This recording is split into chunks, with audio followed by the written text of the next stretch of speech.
This episode is proudly supported by Pepe Sayer Australian Cultured Butter. The Pepe Sayer all new Australian butter sheets. Everything we've learned over the last 12 years, we've put into making this new butter sheet. Combined with a brand spanking new shiny machine from Switzerland, we're able now to produce this beautiful butter sheet that's so easy to laminate with. So it's pliable, it's very fresh. If you're an Australian baker buying our butter sheets, they're made weekly.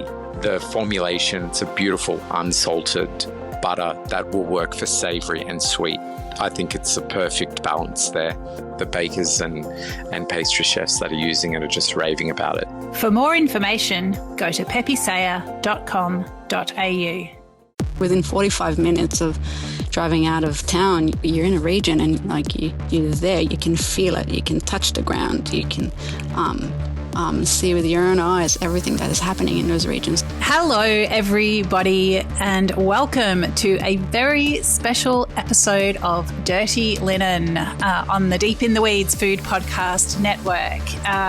I'm thrilled to be continuing Deep in the Weeds partnership with Tasting Australia, the wonderful jam-packed program of food and drink events happening throughout South Australia from May 2 to 11. I am heading over, and I reckon you should too, because there is so much to eat, drink, enjoy and explore. We are talking today with Meira Harel. She is the Festival Drinks Curator, and I'm really thrilled to be chatting to you, Meira. I still have some sadness about you moving to Adelaide because I first encountered you when you were living over with me in Melbourne, but I guess that's okay because I'm going to come over and let you show me all the great things that South Australia has to drink. Welcome to Dirty Linen. Thank you, Dani. It's great to be here and it's so wonderful to chat again. It's so good to talk to you.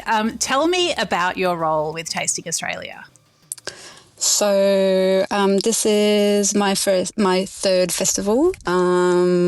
As you mentioned, I am the Drinks Curator together with Banjo Harris-Blaine, who is also my partner, and together we look after everything that has to do with beverage throughout the festival. So we put together a beverage program where we have multiple events that vary with size, topic, and feel, but we also look after all the drinks pairing for all the dining events throughout the festival. We put together the drinks lists and the wine lists for the bars throughout the festival, and just make sure that everyone gets to come and try as many wonderful South Australian product producers and make the most out of it. That sounds really it sounds like an enormous job because there are so many different events in so many different places. And of course, there are so many different regions of production in South Australia that you could be showcasing. I also think it's unique in a festival sense for one team to have this overview of the drinks program at these many and varied events. How do you start to think about such a task? I think, look, at first it was very, as you say, it's a huge role. We also feel responsible to tell the story in the best possible way of South Australia's drinks. And I intentionally say drinks because obviously South Australia is known for its wine, which is a huge part of South Australians' drink story. But we try and make sure that, we lead with diversity and modernism and inclusivity. So throughout that, we don't only talk about wine, we talk about beers and spirits and non-alcoholic. So I think first of all is to make sure we have an understanding of the map and what is available at the moment in South Australia, and making sure that the focus is South Australia. So of course we have a little bit of here and there some other Australian drinks that we look at as a point of reference. But yeah, the focus is South Australia. So understanding where we're positioned and what story we want to share and the people that are behind it. So for us, as we said, is really to show that diversity and to make sure it's fun and it's enjoyable and that every year we bring something new to the table and through that really tackle every region of South Australia. So I think that's the fun bit because there is so much around us, yet it's so close and it's really at our doorsteps. So then we just start thinking, you know, how can we creatively put together something that will be intriguing and inviting and will fit every type of beverage drinks lover around us. South Australia is so known for its different regions. You know, they're so different in terms of their geography and in terms of their history and the production. Of course, you know, there's characters in every region as well. For someone who was new to the state and wanted to get a little bit of a handle on it, do you have a way of, you know, taking us on a quick zip around the region so we can start to understand it? Yeah, I think, you know, the greatest thing about South Australia, as we mentioned before, is the fact that within 45 minutes outside of the city, in any direction, you're in a region. So you can go and be at the coast at McLaren Vale, or you can go and be up in the mountains in the Adelaide Hills. You can go inland to Barossa Valley. There are regions all around us. There's Lancome Creek. We can also hop on a ferry and go to Kangaroo Island, and there's a bit of production down there. So I think, you know, what South Australia does really best in those regions is really representing a place, a sense of place. So if, for example, if you go to McLaren Vale and that coastal essence, and understanding the grape varieties that should grow there. I think the community there is doing a wonderful job of showing that and really delivering that coastal story and those soils and those areas. If you go up to the Adelaide Hills, where it's cooler and you get that mountain freshness and energy in those wines. And you can see those elements in those wines and the story that community is telling as well. But I think the most exciting thing about regionality around South Australia at the moment is really that combination of the up and coming and the tradition. And you'll find it in any region in South Australia. If it's in the Barossa, if it's in, like we said, McLaren Vale, Lancome Creek, the Adelaide Hills, Eden Valley, etc., etc. Every single region has a new story to tell, and the second, third generation that is making wine in a more, outgoing way, but with great respect to tradition and to, you know, South Australia has the longest standing winemaking family in the country. Yalumba, for example, we've got Seppelsfield. We've got very old, if not the oldest vineyards in the world here in South Australia. So there is really so many elements that make these regions unique and what they are. Yeah, I mean, whenever I look at this Tasting Australia program, I find about, I don't know, like 60 events that I feel it's absolutely essential that I go to. And that's, you know, 60 different events every time. There is so much to enjoy. Without asking you to choose a favourite child, what are some of the events that, let's not say that you're most excited about, but that are top of mind today? Because I'm sure it changes from time to time.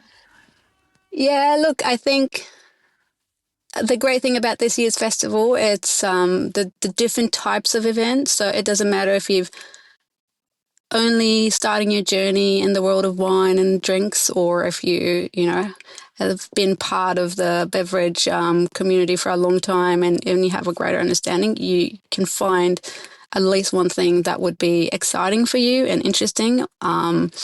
and we do that throughout the different types of events. So look, there's still the traditional masterclasses that we run this year. But I think for us this year, the exciting bits of the program are some of our learn sessions. So we have started that previously, last festival and the festival before, where we have set up a class called How to Wine, where we, do a bit of an introduction to the world of wine and help people kind of unpack all those intimidating layers around wine and language of wine, and, how can we just enjoy it and still, become a little bit more familiar of how we, behave with that glass. So this year we have expanded that space of How to Wine, and we are running 4 different sessions of, we call them Learn, about topics that we feel people have been really curious and interested about. For example, there's a session about food and wine matching.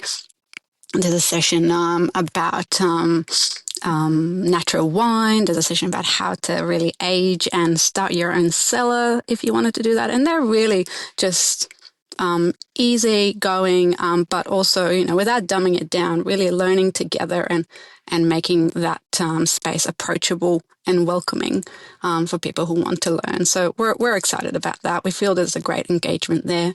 And then we've got lots of standing event, or let's call them really what they are, parties, where we want to, make that space of drinks fun. It's we take our work really seriously, but we try not to take ourselves too seriously, and really make sure that all are welcome. So there's a big wine party that we call A to Z of wine, where we explore 26 varieties, the alphabet of wine. So you'll come in a room and you get a glass and you'll get to try 26 different wines of the alphabet of wine. So that's pretty interesting. There'll be things that you've never heard of before. And a lot of makers and producers there to speak to you and really share everything that they can tell you about that wine and where it's coming from. So that access really to the storytelling piece is wonderful.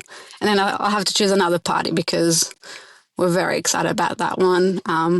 We're bringing down from London the number 1 bartender in the world, Monica Berg, to do a fabulous cocktail party with us, together with actually a Melbourne visitor with Locke from Birdie, and a couple of great local bars here in Adelaide, Maybe May and Latteria, and we are hosting an extraordinary cocktail party, which would be one to remember. So I think, that's part of our really vision of exploring all drinks and celebrating all of them, because South Australia has breweries, it has distilleries, it has wineries, even in the non-alcoholic space.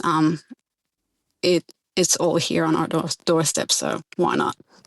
Yeah, I mean, I was going to touch on non-alcoholic drinking, because that is such a big segment of the market these days, and a lot of people are perhaps drinking less, if they're drinking at all. And I know you've done work with matching tea with food and wine, with food over the years, Meira. And I mean, tell me about the non-alc space or the low-alc space and how you see it sort of tying into the overall picture.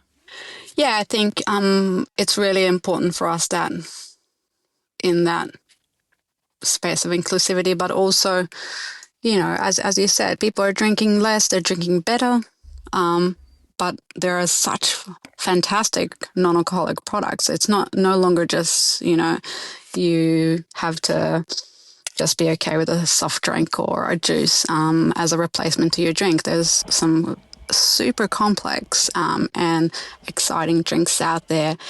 For example, one that is made here in South Australia is a small production line called Mismatch.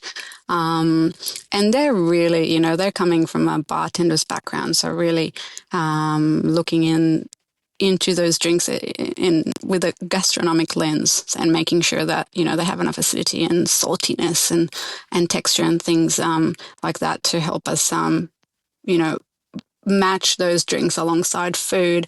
And for us, it's important, you come to an event and you eat all this wonderful, thoughtful food.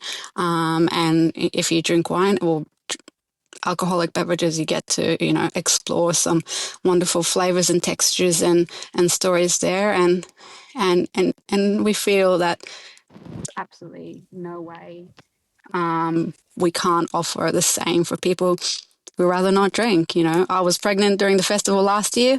I didn't drink, or I didn't drink much, and and having that offering, I think, is really a way to make sure that we include everyone as part of the event. So, Meira, I think the first time I probably encountered you was more than a decade ago when you were at Brooks of Melbourne with Nick Pollard, and then you were at Lake House in Dalesford for a while, and back in the city at the Town Mouse. You've certainly worked in some incredible restaurants, and I'm just wondering if you could talk about what's kept you engaged and passionate about the industry over the years. Look, I think, it's been said before, and I think I even said it on the podcast a couple of years ago. I think it's the people, it's the journey that comes with the people that you meet, and then the stories that you create together, and the experiences that you share. You mentioned those places I worked at. I think those three venues are so completely different to one another with what they delivered and what they were doing. And I think, building those blocks of education and knowledge and skills one bit at a time, when you go through different venues and different roles, they create you and make you who you are down the track as a professional. And I think, that constant challenge and drawing inspiration from those people, and like constantly looking for more, I think, that's what helped me stay engaged. I think, making sure that I'm not sitting still, that I'm not, on the one hand, not hopping too quickly, but making sure that once I need the next challenge, that I seek the next challenge and I understand what it is, and then, try and tackle it. And I have to thank so many people around me who were part of this journey and education process that kind of built me to what I am today. And I'm still learning. This process of curating a festival has been a totally new experience for Andrew and myself. We've never done such a thing before, not at this scale, but also understanding a festival world where every year it's new again, right? Every year you need to think of new ideas, and every year you're refreshing what you're doing, and that's exciting. I think making sure that whatever you do in this space of hospitality, that there's a spark there that keeps you going and not sitting still.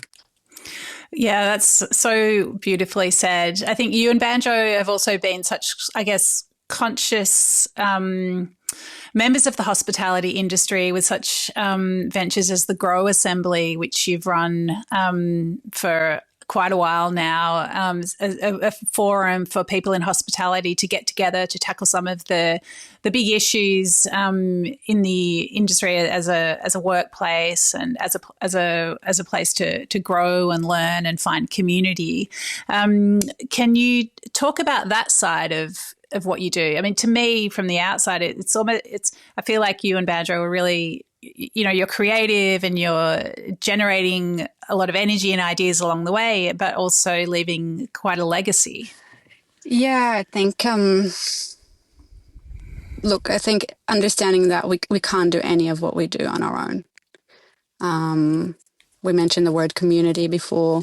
It's so important for us to discover community and where we find, our food producers, but for us in our space as well to be part of a community, to be part of a conversation is what helps us grow. And I think, making sure that we understand it doesn't end with us. And also that you always learning. There's always in the wine space, there's always a new vintage, there's always a new producers, but also in the hospitality space, like even in the last, 5 years with COVID and everything, we've all shifted and changed and had to support one another to get through that and make sure that we, that we survive really and that we come to the other end. So I think, doing grow has been an enormous part of what we did in the last few years, and it led us to places that we never knew we will get to, and even throughout Tasting Australia, we are doing a little bit of that too. We've started last year for the first time, and this year we'll run that again. We're doing an industry day, which is basically a mini grow, where on the quieter day of the festival, the Monday, we make space for our community and the hospitality teams here in Adelaide to really allow them to have access to all the wonderful talent that are coming to participate in the festival and open that conversation and create, bring more inspiration and recharge everyone's battery, really, to keep going and to network and to grow. I really love this aspect of Tasting Australia, where it's such an amazing visitor experience if you're coming from elsewhere, like I'm going to do. I can explore, so much of what South Australia has to offer, but there are also incredible guest chefs from around Australia and overseas. But I feel like it is a real focus of the festival, having chatted to Karina Armstrong previously, the festival director, just about the intention with which this learning and feeding off the festival is so much of that. There's so much emphasis on that for the local industry as well. Is that how you see it? Oh, absolutely. I think, Adelaide is still, it's a town, it's just coming from Melbourne and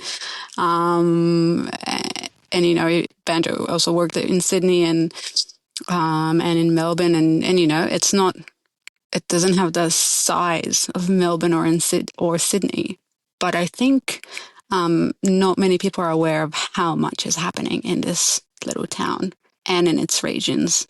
And I think that's the uniqueness part of the community here.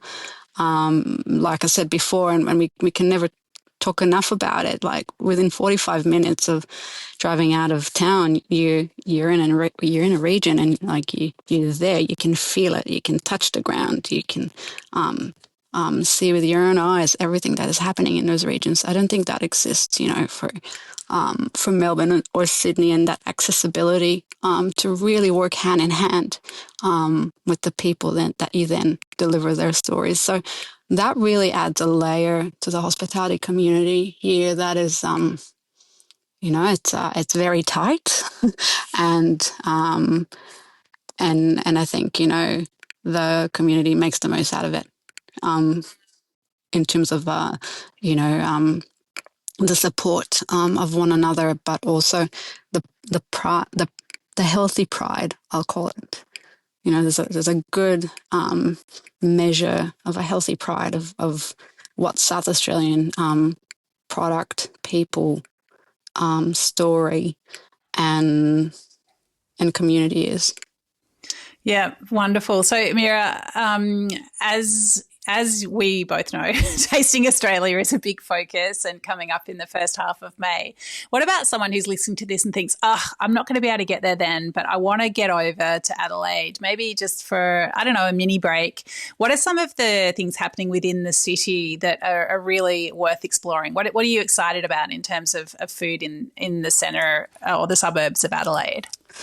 Yeah, there's quite a few good things happening at the moment. There's quite a few groups of people running a few venues across Adelaide and the regions. One of them are the people who run a place called Long Play Bistro. I think, so if you've ever been to Adelaide before, you might have heard about one of their other places, Clever Little Taylor. They're bar people that now turn into restaurant people. And I think with their chef, Callum Horn, they have really cracked the true essence of a bistro. And we finally have a wonderful bistro here in Adelaide to go to and really just enjoy great music, play off vinyl, and drink some good wine and have that really simple yet so hard to make experience. So definitely go there. The guys from Locke and Thelma up in the Adelaide Hills. So they started with a small kind of bottle shop wine bar in the city called Locke. So that's Olivia Moore, who then joined forces with Chef Tom Campbell, and they opened a little eatery, really, really delicious humble food up in the hills called Thelma. So I think that's a new experience if you haven't been to. And then, you can make a day out of it and spend a few hours up in the hills and see some vineyards. There are plenty of those up there. Up in I guess if you go to the coast, one of our favourite restaurants, we were just there over the weekend actually, out in Goolwa. There's a small place called the Cootie Shack, which I think it's probably everyone's dream location of a restaurant where you sit and you literally see the waves breaking on the sand, and you eat some fantastic seafood and fish in a very relaxed environment, really warm and welcoming hospitality. And we love going there every day. It's just simple freshness and lovely flavors there. So the Cootie Shack in Goolwa. More? Well, I mean, I'm really enjoying this little rundown. Basically, you're giving me my little black book of Adelaide and surrounds. But yeah, I mean, have you got one more for us, or do you feel like that's enough to get us started? Okay, so one more. Okay, I'll give you one more in the wine space, a little wine bar that is really has been doing magic in the last few years. It's a little wine bar called Jenny. It's on Peel Street in the city, and I think their wine selection is one of the most extensive one in the city. They only do little snacks. I guess if you wanted to compare it to anything in Melbourne or something like that, like think of it as the little city wine shop. Lots of tables outside, a big community table inside, and just people who really enjoy and love what they do there, and share their love of wine and drinks and passion in a super welcoming way. And they always have something special on by the glass. And they have been a really great addition to the city. So yeah, go there. Okay, I will. Meira, this is, I mean, I think what you're demonstrating for us is that not only is there an incredible festival that's taking over South Australia in May, but there are also so many reasons to visit throughout the year, so much diversity and people experimenting with different concepts, showcasing the best of the state's produce and drinks. In a really warm and hospitable context. I think that's something that's always struck me. It's that pride that you talk about, but it's restrained as well. It's not show-offy. It's just very warm and expressive, and I just think it's a great vibe. Thank you so much for sharing with us today. Cannot wait to see you over there in May. You've probably made my selection process even harder now, but I thank you for that. Let me know if you need any more. We'll go over email. Yeah, might need a spreadsheet. Absolutely. Thanks, Meira, and well done to you and Banjo for putting together an extraordinary program. Thanks, Dani. We'll see you in May. Definitely. All right. Chat soon. This is Dirty Linen, and I'm Dani Valent. We air the issues that the hospitality industry finds hard to talk about, hearing from different people with unique perspectives. We want to hear from you as well. If you have something that needs to be said about a topic, get in touch so we can include your perspective. Contact us at dirtylinen@deepintheweeds.com.au or hit us up on Insta at Dirty Linen Podcast. We can't wait to hear from you. This